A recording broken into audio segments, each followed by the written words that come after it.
Olá, essa é uma aula de matrizes, é a primeira das aulas de matrizes e você ainda vai ver muitas matrizes no decorrer das aulas. Você vai ter várias aulas envolvendo matrizes, desde a definição, os tipos de matrizes, operações entre matrizes, cálculo de matriz inversa, determinante, associação de matriz a um sistema de equação, associação de matrizes a vetores e as operações de vetores associadas às operações entre matrizes. O ideal é que você entenda como uma matriz contribui para o seu objetivo final. Seja o objetivo final, vou resolver um sistema de equações lineares. Ou o seu objetivo final, quero passar na matéria Geometria Analítica e Álgebra Linear da faculdade.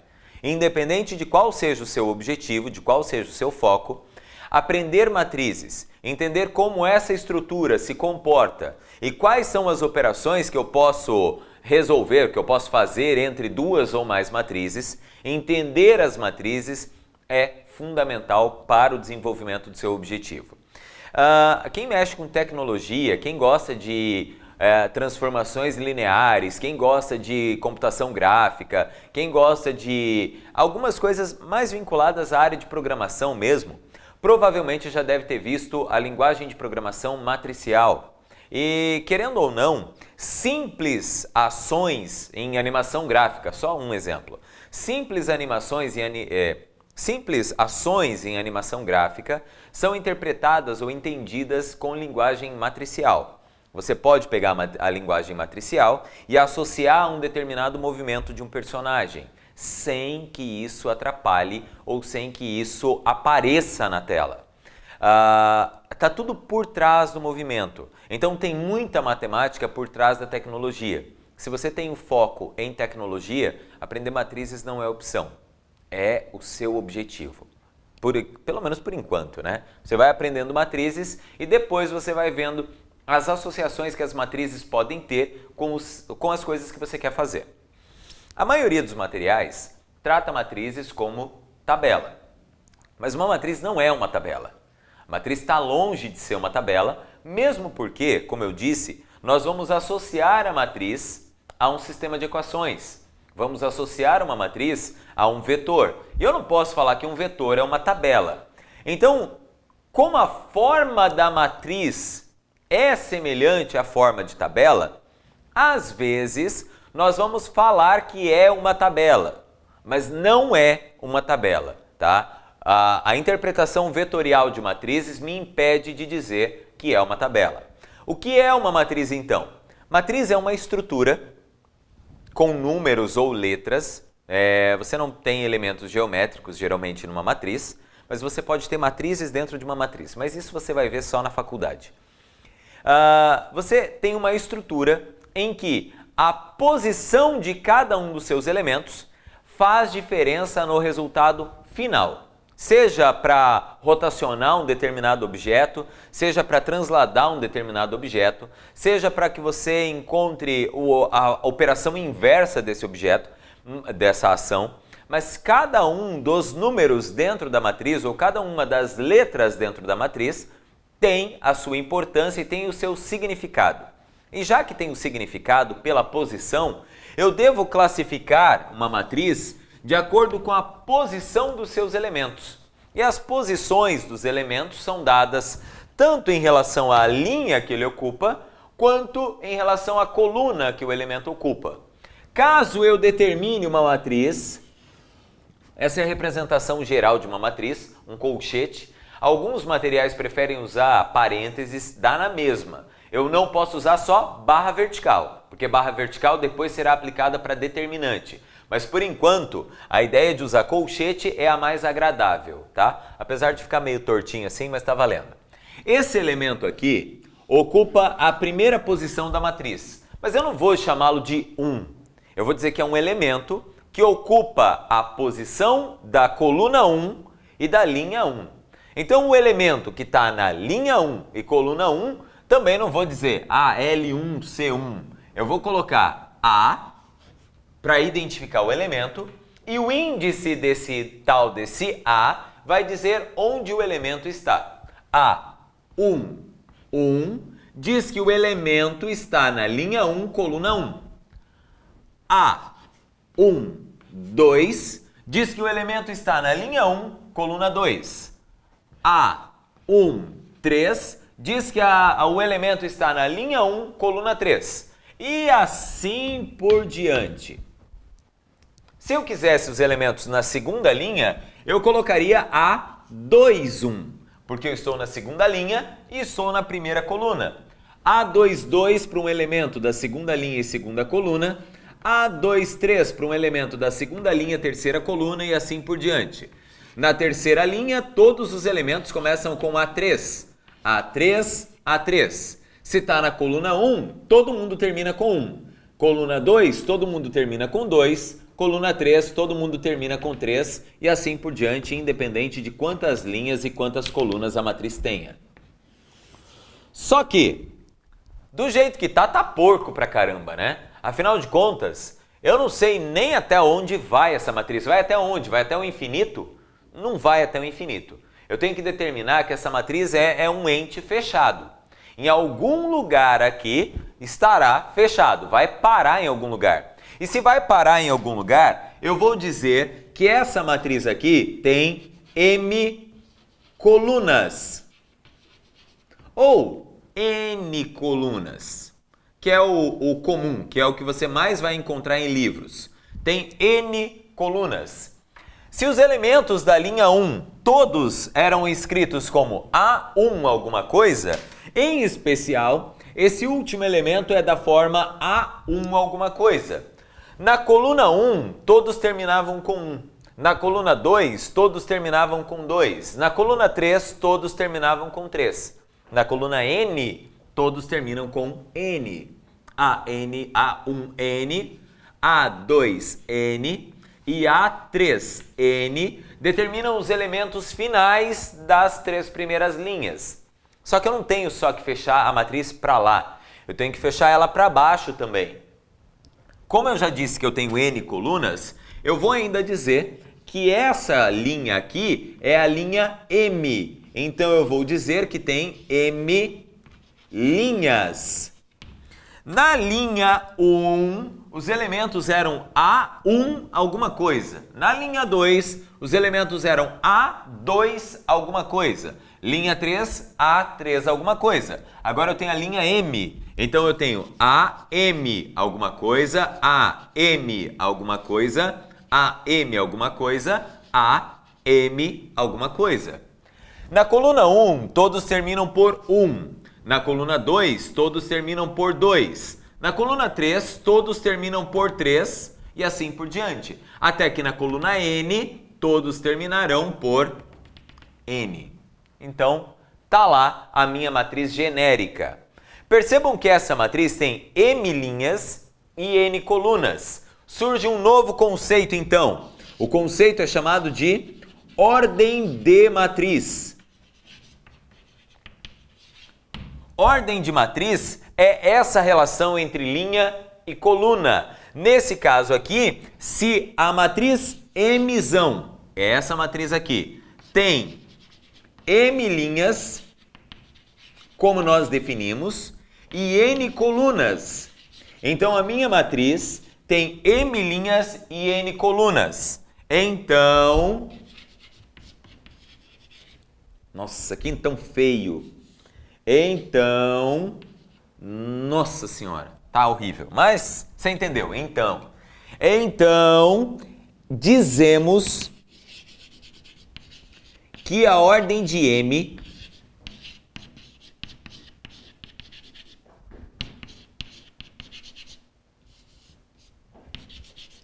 é M por N.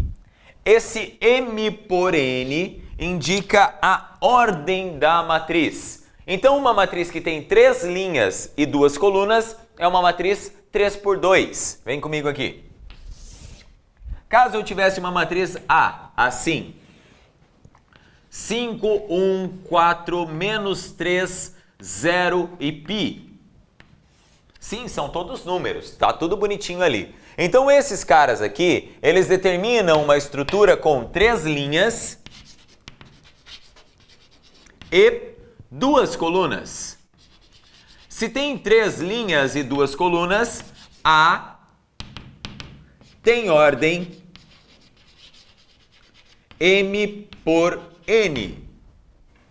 E aí tem até... Oh, caramba, não era M por N, né? M por N é a genérica. Essa daqui é 3 por 2. Então o M, que é o número de linhas, é 3. E o N, que é o número de colunas, é 2. E tem uma forma específica de escrever isso. Nós podemos escrever que A 3 por 2. Essa anotação aqui é a mesma coisa que dizer tudo isso daqui.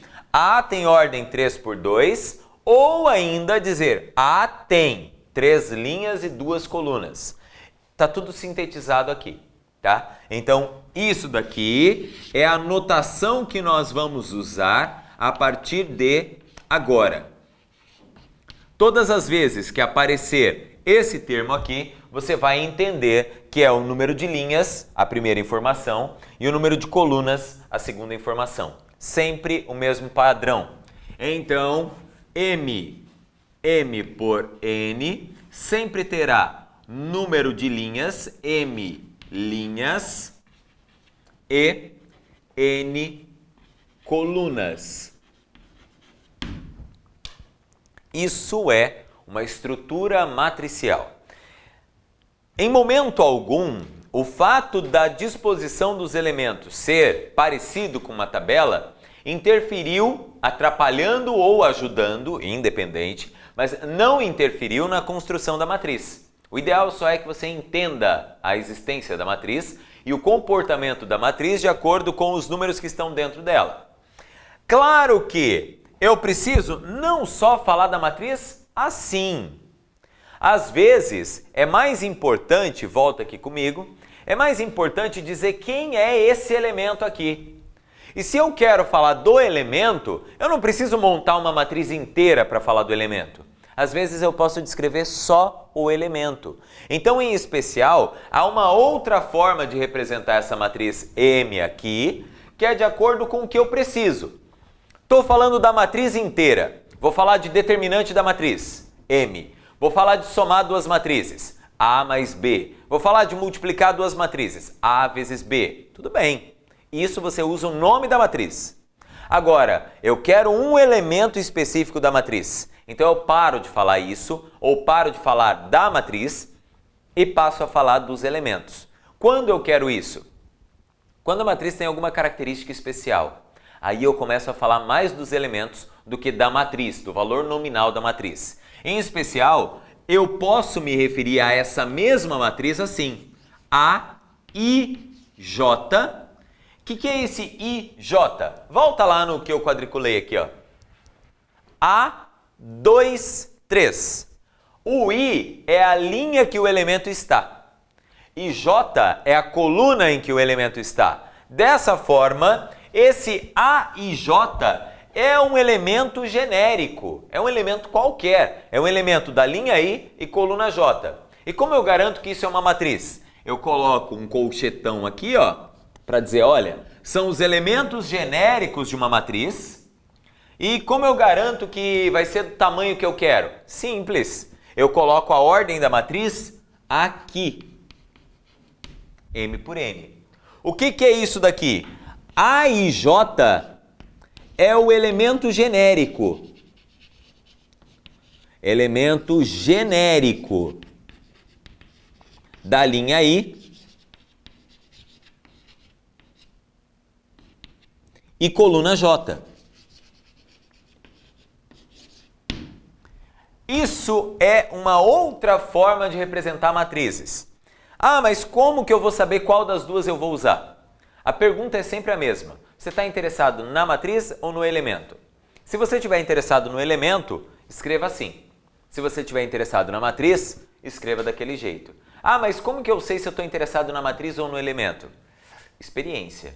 Aí é experiência. Você vai ter que decidir se o mais importante é representar a forma matricial ou o elemento. Na dúvida, se você já tiver certeza do que você vai fazer ou de como fazer as duas formas, escreva das duas. Se você me falar que eu só sei fazer dessa forma eu não sei fazer. Então faz dessa. Faz da forma que você sabe. Se você souber as duas, coloca as duas. Depois de um tempo com experiência, você decide qual das duas é a melhor para cada tipo de problema. Mas em geral, existe uma melhor forma para cada tipo de problema. E como é que eu determino uma matriz? Bom, a matriz é determinada através da sua posição, caso você queira. Mas isso daí a gente pode ver num exemplo. Você pode, por exemplo, falar assim, ó. Determine vou colocar uma matriz 4x3 aqui, só porque eu sou masoquista para sofrer bastante, sabe? Fazer uma matriz de 4 linhas e 3 colunas, de modo que onde A e J é dado por... Bora lá. A e J é igual a π vezes I, se o I for maior que o J. Posso dizer que o AIJ é igual a I elevado a J se o I for igual a J. É elevado mesmo. E posso dizer que o AIJ é I mais J se o I for menor que o J. E como é que eu faço para montar a matriz então? Começa sempre montando a matriz genérica.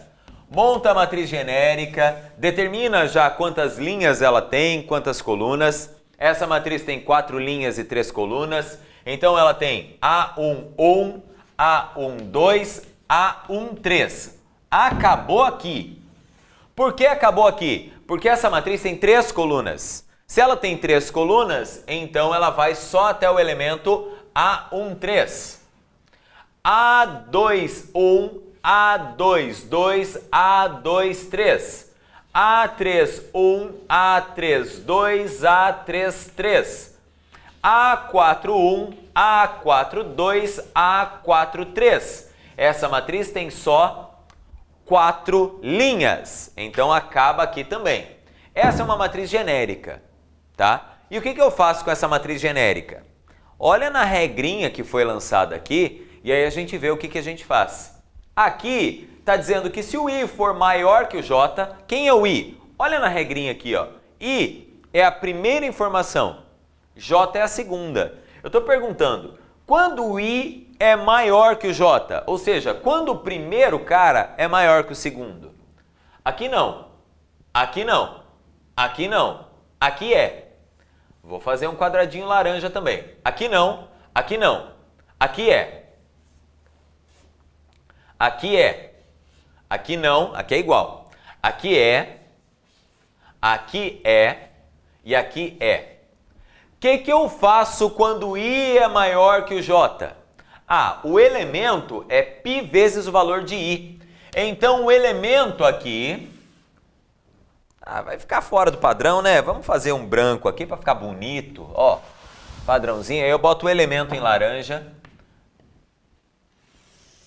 Então aqui, o que eu tenho que fazer é fazer π vezes o I. Então é π vezes... O I é o primeiro, 2. Então é π vezes 2.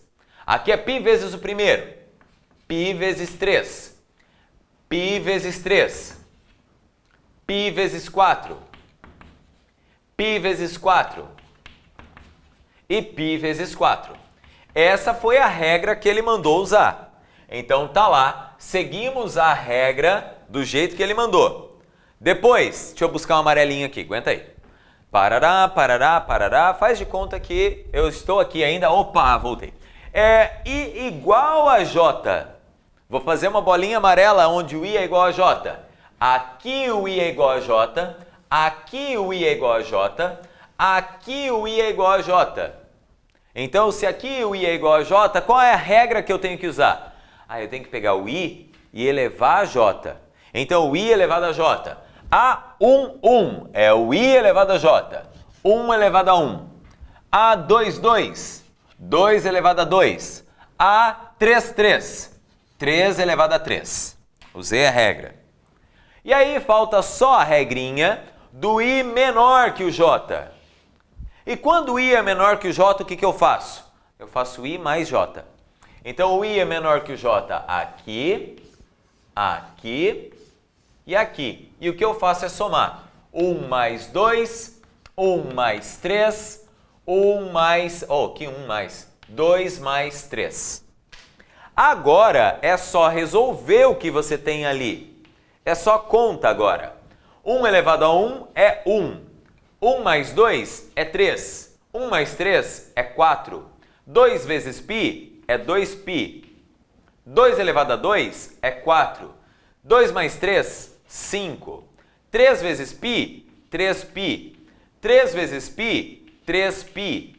3 elevado a 3, 27. Π vezes 4, 4π, 4π, 4π. Tá lá. Essa é a matriz desejada.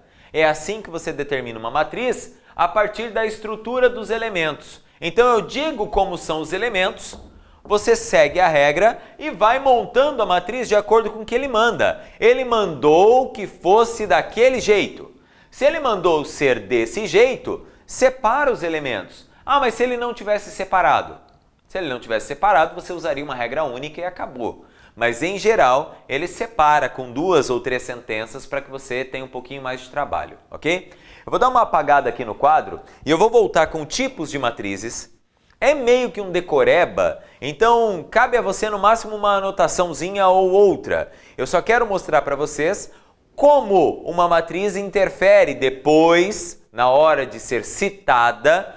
Caso você não saiba o nome da matriz, provavelmente você não consegue resolver. Então o ideal é que você saiba alguns nomes. Por isso eu vou passar. São poucos, acho que dá uns 13 tipos de matrizes. Mas isso com o tempo você vai vendo. Fica aí que eu vou limpar aqui e já volto.